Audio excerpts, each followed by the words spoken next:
नमस्कार, आप सब लोगों का बहुत बहुत स्वागत है आपके अपने प्लेटफॉर्म डिजिटल चौपाल में। और आज एक बार फिर हम लोग कोरोना जैसे महामारी पे चर्चा करने के लिए इस प्लेटफॉर्म पे आए हैं।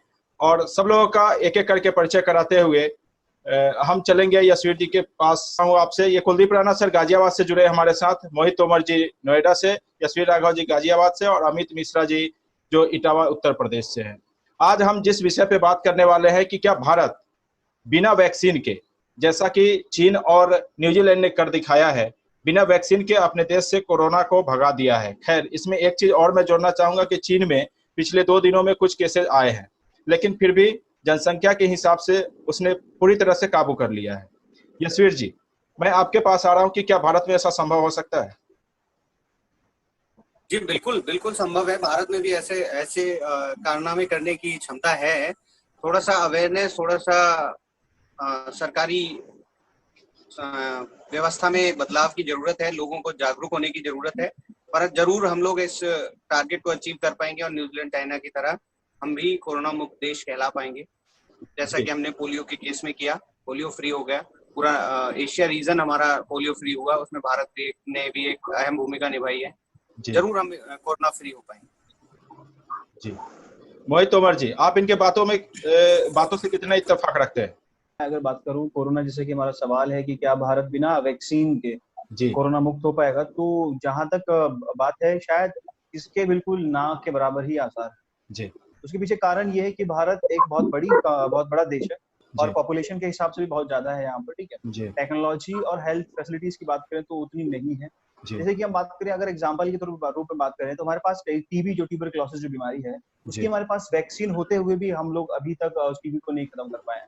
जहाँ यशवीर राघव जी ने बात की कि हम पोलियो जो है खत्म हो चुका है, पोलियो खत्म करने में तकरीबन 10 साल का वक्त लगा जब हमारे पास पोलियो की वैक्सीन थी। ठीक है, तो कोरोना को बिना वैक्सीन के खत्म कर पाना भारत के लिए मुश्किल है।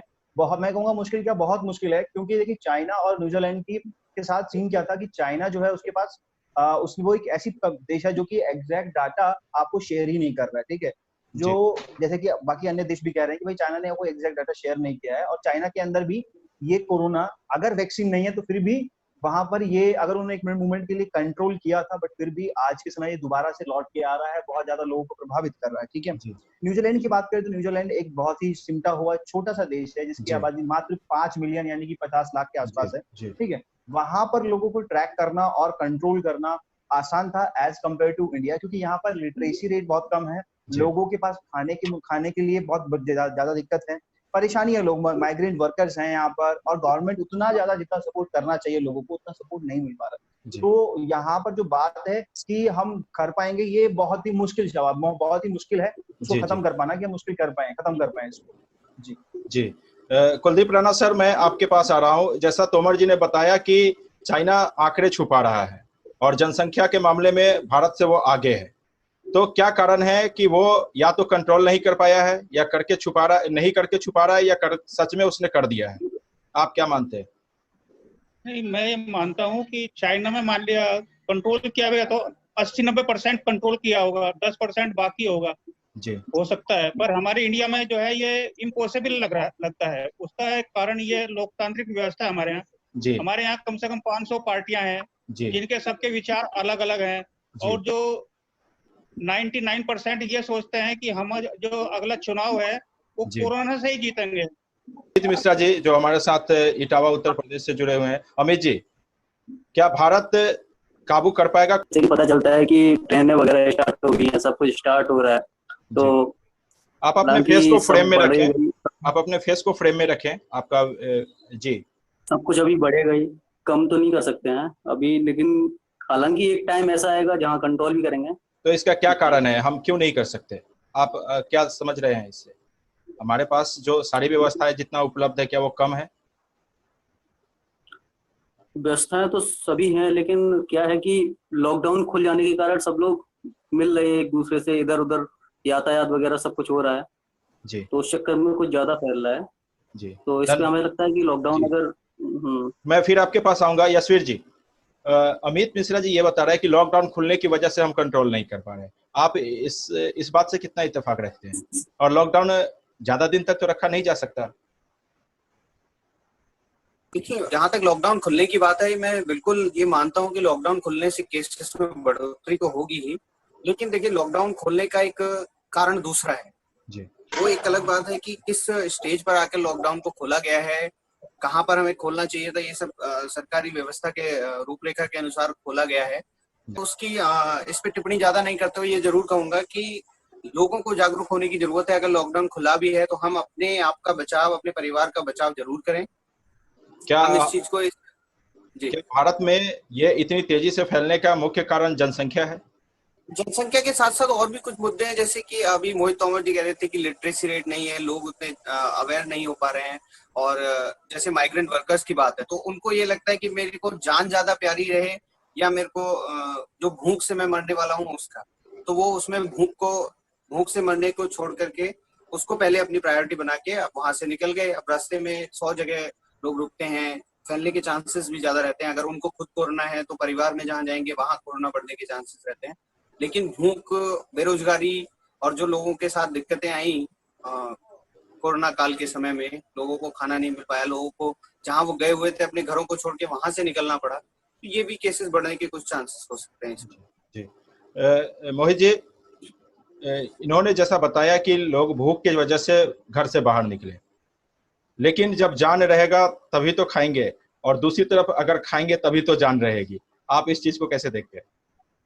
दो मेजर प्रॉब्लम्स हैं इंडिया के अंदर, वो हमारी गवर्नमेंट को और सबको एक्सेप्ट करना पड़ेगा, देश की जनता को एक्सेप्ट करना पड़ेगा कि सबसे पहला तो लिटरेसी, ये बहुत ही ज्यादा लिटरेसी रेट बहुत कम है, एजुकेशन कम है, जिसकी वजह से लोगों के अंदर आज फियर नहीं है, क्योंकि लोगों को एग्जैक्टली पता नहीं है कोरोना। जब तक आपके साथ डील, जब तक देखिए वो कहते हैं ना कि जब तक खुद पे नहीं बीतती तब तक आदमी को नहीं मालूम होता, ठीक है। तो वही वाला हाल है कि लोगों को अभी तक पता ही नहीं है कि कोरोना एग्जैक्टली है कैसा, ठीक है। अब क्या है कि इंडिया के अंदर हर महीने हर साल कोई ना कोई चुनाव आते रहते हैं, जैसे कि बिहार चुनाव आने वाला है, ठीक है। इस केस में भी गवर्नमेंट जो है कोरोना को लेके इतना अब मैं बात करें कि इस समय तो गवर्नमेंट ने बिल्कुल बात ही करना बंद कर दिया है।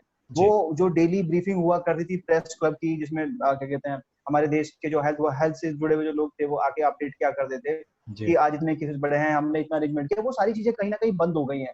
क्यों? क्योंकि सरकारों ने इस लोगों को बताना ही बंद कर दिया कि कोरोना अब है क्या एग्जैक्टली। अब सरकारों ने ये छोड़ दिया कि ठीक है भैया अब आप काम करना शुरू कर दीजिए, अब आप जा सकते हो, आप आ दो। बस सरकार ने आपसे सिंपल सा इतना कह दिया है कि जी आप जो है मास्क लगा के रखिए, सोशल डिस्टेंस मेंटेन कीजिए, लेकिन लोगों को इस चीज का फियर नहीं है। और देखिए जब तक इसका डर नहीं होगा ना कोरोना का, तब तक ये खत्म नहीं होने वाला है। दूसरा, हेल्थ सिस्टम की बात करें तो आज भी हम देखें कि अलग अलग सरकारें लड़ने में लगी हुई हैं, बशर्ते वो एक दूसरे का साथ दें। दिल्ली, जैसे कि हम दिल्ली की बात करें तो दिल्ली सरकार केंद्र के ऊपर थोपने में लगी हुई है, वहीं केंद्र सरकार दिल्ली सरकार के ऊपर थोपने में लगी हुई है, ठीक है, कि हमारे यहाँ पर बेड्स का अरेंजमेंट नहीं है या हमको फंडिंग की प्रॉब्लम आ रही है। पर ये दोनों कहीं ना कहीं एक साथ मिलकर बात नहीं कर रहे हैं। वो तो गनीमत है कि आज जो है हमारे जो क्या कहते हैं जो 2 मीटिंग अमित शाह जी, हाँ, जो मीटिंग हुई है, ठीक है, सेंट्रल गवर्नमेंट के साथ में, उसमें कहीं ना कहीं उन लोगों ने कुछ निष्कर्ष निकाले हैं, जहाँ पर उन लोगों ने बात की है कि वो तकरीबन 500 ट्रेन्स वगैरह 500 जो ट्रेन 500 बेड के अरेंजमेंट कराएंगे, बेड के लिए 6000 बेड्स का अरेंजमेंट करने की उन्होंने बात की है। वो सही है। इसमें मैं एक चीज ये जोड़ना चाहूंगा कि अगर बेड अरेंज कर दिया जाए तो उस बेड पे जो मरीज आएंगे उनको देखेगा कौन, उनका इलाज कौन करेगा? क्या इतने डॉक्टर और जी बिल्कुल सर, वही प्रॉब्लम है कि देखिए आज मैं एक रिपोर्ट पढ़ रहा था, मैं डॉक्टर विवेक बिंद्रा की एक उनकी रिसर्च की रिपोर्ट पढ़ रहा था। वो बता रहे थे कि इंडिया के अंदर अगर आपको सरकारी छोड़ के अगर आपको प्राइवेट स्कूल के अंदर अगर आपको एमबीबीएस करना है तो आपको 1.5 करोड़ के आसपास आपका खर्चा आता है। अब ऐसे में अगर कोई आदमी 1.5 करोड़ रुपए खर्च करके एमबीबीएस करता है, जहां पर उसको अगर वो सरकारी नौकरी ज्वाइन करता है तो उसको 1 लाख रुपए के आसपास तनख्वाह मिलती है, 1.25 लाख रुपए के आसपास। अगर वो अपना क्लिनिक खोलता है तो वहां पर उसको ज्यादा तनख्वाह मिलती है, भले वो 6, 7, 8 जो भी है 5-6 लाख रुपए कमा लेता है महीने की, ठीक है। तो लोग एमबीबीएस नहीं करना चाह रहे हैं, लोग डॉक्टर नहीं बनते हैं। क्यों? वजह क्या है? क्योंकि हमारे पास गवर्नमेंट सीट्स कम है, और आपने जो प्राइवेट सेक्टर्स को जो आपने छूट दे रखी है कि भैया आप मैनेजमेंट कोटा की सीट ले सकते हैं, मैनेजमेंट कोटा में आपको 1 से 2 करोड़ रुपए के आसपास का खर्चा आता है। तो ये कहीं ना कहीं समस्या है, जहाँ पर देखिए वो ये मेजर पॉइंट कहाँ जा रहा है, ये पॉइंट हमारा जा रहा है एजुकेशन सिस्टम की तरफ, कि हमने अपने एजुकेशन सिस्टम को इतना बर्बाद कर रखा है कि कहीं ना कहीं जाके कि ना तो हमारा हेल्थ केयर सिस्टम कहीं ना कहीं सुधर पा रहा है, ना ही हमारा क्या कहते हैं इकोनॉमिक सुधर पा रहा है, और ना ही हमारे जो एम्प्लॉयमेंट का रेट है वो बढ़ पा रहा है। अनएम्प्लॉयमेंट बढ़ती जा रही है, हेल्थ क्राइसिस होते जा रहे हैं। अभी तक हम टीबी जो जिसका ट्रीटमेंट अवेलेबल है, लेकिन हम अभी तक टीबी से नहीं निजात पा पाए, ठीक है। पोलियो को खत्म कर पाए हैं। पोलियो एक पोलियो एक बहुत बड़ा, मैं कहूँगा कि बहुत बड़ा एक आंदोलन जैसा था पोलियो को खत्म करना, और वो हिंदुस्तान ने करके दिखाया। उसके लिए कहीं ना कहीं मैं सरकार को और लोगों को, या उन लोगों को जो लोग आपके घरों तक पहुंच के बच्चों को पोलियो की बूंद पिलाते थे, उन लोगों का मैं उसको धन्यवाद देना चाहूँ कि उन लोगों ने बड़ा अच्छा काम किया उसके। बट अभी हालात कुछ यही है कि हम सरकारें नहीं चाहती हैं कि ये चीजें हों, सरकारें इनका मुद्दा बनाना चाहती हैं। जैसे कि कुछ पार्टीज अभी से तैयारियां कर चुकी है कि वो जो भी उनके स्टेट में, जैसे कि बिहार के अंदर बात करें, कि बिहार के अंदर वो अब अनएम्प्लॉयमेंट के ऊपर बात करेंगे क्योंकि माइग्रेंट वर्कर्स स्टेट में आ चुके हैं। तो अदर जो अपोजिशन की पार्टीज है, उन लोगों के पास एक बहुत अच्छा मुद्दा है कि भैया आप इसको बीजेपी को वोट मत दीजिएगा क्योंकि इन्होंने अनएम्प्लॉयमेंट बढ़ा रखा है, आपको लेके नहीं आए, आपको क्या कहते हैं, आपको प्रदेश में छोड़ दिया, भूखमरी के हालात हैं आपके पास, कोरोना में कुछ नहीं कर। तो कहीं ना कहीं सरकारों ने ये बिल्कुल छोड़ दिया है और एक सरकारों के लिए गेम बन चुका है और लोगों के लिए परेशानी होती है। मतलब आप ये सीधा आरोप सरकार पे लगा रहे हैं कि आज का जो हालात है वो सरकार की वजह से है? जी बिल्कुल, मैं बिल्कुल, ये बहुत क्लियर ब्लेम है, मैं गवर्नमेंट को ब्लेम कर रहा हूँ इस चीज के लिए कि गवर्नमेंट। इसी सवाल के साथ मैं चलता हूँ कुलदीप राणा सर के पास कि क्या सर जो आज हालत हम लोग देख रहे हैं भारत में, ये सरकार की कमजोरियों की वजह से है या हम लोगों की कमजोरियों की वजह से, मतलब आम जनता के? सरकार की कमजोरी तो है ही है। कैसे? क्योंकि सरकार बोल्ड डिसीजन जो लेती है उसका कंट्रोल भी बहुत जरूरी है जी। अब सरकार का अपने जो इंस्ट्रूमेंट है, उनके हॉस्पिटल्स हैं वो हैं, उन पर पूरा कंट्रोल नहीं है। जी जी, जो हमको लगता है देखने से। जी जी जी। अभी सर आज कोई चीज का कंट्रोल नहीं होगा तब तक रिजल्ट जो है जी उसके अनुसार नहीं मिलेंगे। जी, सरकार कहीं इस वजह से तो ढील नहीं दे दिया कि 2 राज्यों में चुनाव होने वाले हैं आगामी कुछ समय में, तो लॉकडाउन खोलना उनके लिए चुनाव प्रचार का एक जरिया था जिससे लोगों को एकत्रित करने में कोई बीच में ये ना बोले कि आप लोगों को क्वारंटाइन किए हुए फिर आप रैली में कैसे जमा करेंगे, इसलिए उन्होंने खोल दिया। बिल्कुल ये भी हो सकता है, पॉसिबल है जी। एक चीज और बता दो कि आज से बिहार में जितने भी क्वारंटाइन सेंटर थे उसको फ्री कर दिया गया है, मतलब कोई भी क्वारंटाइन सेंटर अब बिहार में नहीं है आज के बाद से। अमित जी, भारत में जो कोरोना का तेजी से आज लगभग 12,000 टोटल केसेज आए हैं, अगर ऐसा ही हालात रहा तो क्या फिर से लॉकडाउन करने की जरूरत पड़ेगी या फिर आप सजेस्ट करेंगे कि लॉकडाउन होना चाहिए? आप अपना सुझाव दीजिए। देखो, मैं सजेस्ट नहीं करूंगा कि लॉकडाउन होना चाहिए। हालांकि सभी लोगों को ना अपने आप को सोचना चाहिए कि मैं ऐसा क्यों कर रहा हूँ। जैसे बिना फालतू में घर से बाहर निकल जाना, कोई काम नहीं है फिर भी घर से बाहर जा रहे हैं। जब कोई जरूरत हो, ज्यादा से ज्यादा जरूरत, तभी घर से बाहर जाए और हर टाइम पे सैनिटाइज करते रहे अपने आप को। लेकिन सर तो बीमारी में रोका जा सकता है। जो ये बीमारी है वो बिल्कुल इसलिए हमको नहीं पकड़ती कि हम काम से जाएंगे तो नहीं पकड़ेगा और बिना काम के जाएंगे तो पकड़ लेगा। हालांकि छुआछूत टाइप का है ना, जैसे किसी चीज से किसी को छू रहे हैं या किसी के सामान लेन देन से इससे ज्यादा फैल रहा है। जी, हाथों को सैनिटाइज करते रहे। यशवीर जी, अगर इसके रोकथाम की बात की जाए तो आप क्या सजेशन देना चाहेंगे? जो भी सरकारी गाइडलाइंस हैं वो बिल्कुल सही और सटीक हैं और उन्हीं को मैं एक बार रिपीट भी करना चाहूँ तो जब भी हम कहीं घर से बाहर जाएं तो सोशल डिस्टेंसिंग या एक सामाजिक दूरी का पालन करें, अपने हाथों को बार बार धोएं, हाथों को मुंह से ना लगने दें, नाक और आंखों को ना छुएं, कभी किसी से मिलते हैं तो सामाजिक दूरी बनाए रखें जी। और कहीं से भी कोई सामान खरीदते हैं उसको प्रॉपर्ली सैनिटाइज किया जाए, तब यूज में लाया जाए। मोहित जी, आपने लिटरेसी का बात किया तो आप देख रहे होंगे कि पिछले कुछ दिनों से, खैर पहले दूसरे तीसरे लॉकडाउन में ऐसा नहीं था, लेकिन उसके बाद से आप देख रहे हैं कि हमारे देश में जगह जगह प्रोटेस्ट शुरू हो गया है, वो किसी भी मुद्दे को लेकर के हो, और ये बिहार में भी कई जगह पे देखा गया है। तो हमारे नेता के शिक्षा के बारे में हम बात न करते होंगे, जो कानूनी व्यवस्था में जो लोग लगे हुए हैं, जो सरकारी अफसर है, वो तो शिक्षित हैं, फिर उनको अभी ऐसे महामारी के दौर में परमिशन देने की क्या जरूरत है, क्यों जरूरत पड़ रही है लोगों को? खैर वो नेता फिर सड़कों पे आने के बाद जब मीडिया में आते हैं, जब वो ब्रीफिंग देते हैं तो लोगों को सोशल डिस्टेंसिंग का पाठ पढ़ाते हैं, लेकिन वो खुद लोगों का हुजूम लेकर के सड़कों पर नारेबाजी करते हुए दिख रहे हैं। इसको आप कैसे मानते हैं? ये शिक्षा के कमी की वजह से हो रहा है? बिल्कुल, ये मैंने बताया ना, ये एजुकेशन की ही कमी की वजह से है। और जब तक आप लोगों को एजुकेट नहीं करेंगे, एक मिनट में आपको रोक रहा हूँ कि ये कोई भी रैली बिना परमिशन का नहीं चलाया जाता है। परमिशन हमारे जो भी जिला में किया जाता है वहाँ के डीएम से लेना अनिवार्य होता है, तो डीएम को हम अशिक्षित तो नहीं कह सकते। देखिए डीएम की बात नहीं कर रहा हूँ। जब भी आप, पहली बात तो ये समझ लीजिए कि सर डीएम कोई ऐसा आदमी नहीं है कि बहुत पावरफुल आदमी है, वो एजुकेटेड है लेकिन वो पावरफुल नहीं है। आप इस चीज को बहुत अच्छा आसानी से समझ लीजिए, क्योंकि डीएम एक सीएम के अंडर काम करते हैं, ठीक है, किसी भी चीफ मिनिस्टर के अंदर काम करते हैं, या किसी भी अदर एमपी एमएलए के अंदर काम कर रहे होते हैं। जिन ब्यूरोक्रेट्स की बात करें तो वो सारे के सारे ब्यूरोक्रेट्स जो हैं वो सारे एजुकेटेड तो है, लेकिन उनके पास पावर कंट्रोल नहीं है। मतलब वो प्रोटोकॉल के अधीन होकर के काम करते हैं। सर प्रोटोकॉल्स भी एक अलग चीज होती है। मैं तो कह रहा हूँ कि प्रोटोकॉल्स नाम की भी चीज नहीं है यहाँ पर। मैं आप इस चीज को आप समझिए कि प्रोटोकॉल्स नाम की भी चीज नहीं है यहाँ पर। आपने एक आईएएस अफसर का नाम सुना होगा, अशोक गहलोत, उनका 54 बार ट्रांसफर हो चुका है। वो क्यों? क्योंकि वो हर डिपार्टमेंट में जाते हैं, कुछ ना कुछ वो ऑनेस्टी के बेसिस पे काम करने की कोशिश करते हैं, उनको वहां से हटा दिया जाता है। तो ये आप समझने की कोशिश कीजिए कि कहीं ना कहीं ये एजुकेशन हमने जितने भी हमने सारी की सारी जो पोस्ट बनाई है, सारी की सारी जो भी गवर्नमेंट ब्यूरोक्रेट्स में या एडमिनिस्ट्रेशन के अंदर जो पोस्ट बना रखी है, वो सारी पोस्टों के अंदर ये सब कुछ तो अच्छा है, लेकिन यहाँ पर सबसे बड़ी एक बेसिक प्रॉब्लम ये है कि हमने कभी भी अपने नेताओं के लिए, अपने लीडर्स के लिए कोई एजुकेशन क्वालिफिकेशन का कोई हमने वो नहीं लगाया कि एलिजिबिलिटी की आपको अगर नेता बनना है इस देश का तो आपको ये एग्जाम पास करना पड़ेगा, एटलीस्ट ये एग्जाम पास करना पड़ेगा, उसके बाद आप इलेक्शन में जाके चुनाव लड़ सकते हैं। ये होना चाहिए कम से कम, कि लोगों को ये तो पता चले कि यार ये आदमी एजुकेटेड है। अब आप देखिए कि हमारे पार्लियामेंट के अंदर जितने लोग हैं उसमें 50% से ज्यादा ऐसे लोग हैं जिनके ऊपर अलग तरीके के मुकदमे चल रहे हैं, या ऐसे बहुत सारी स्टेट्स हैं। अब हम सेंट्रल गवर्नमेंट में बात कर सकते हैं, लोकसभा के अंदर भी है।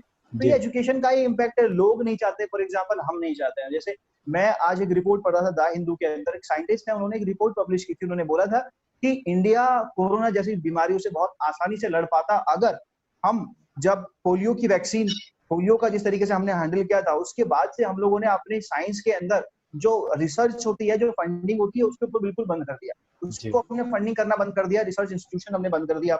हमने अपने एमफिल वाले स्टूडेंट्स को जो उनको स्टाइपेंड मिलता था वो खत्म कर दिया। और इसकी वजह से उसी का नतीजा हम आज भुगत रहे हैं कि हमारे पास ना तो आज अच्छे क्या कहते हैं इंस्ट्रूमेंट्स है, टेस्टिंग के लिए इंस्ट्रूमेंट नहीं है, ना हमारे पास क्या कहते हैं हमारा सोसाइटी जो उतनी अच्छे से एजुकेटेड नहीं कर पाए हमारी सोसाइटी को। तो कहीं ना कहीं ये सबसे बड़ी कमी है सर।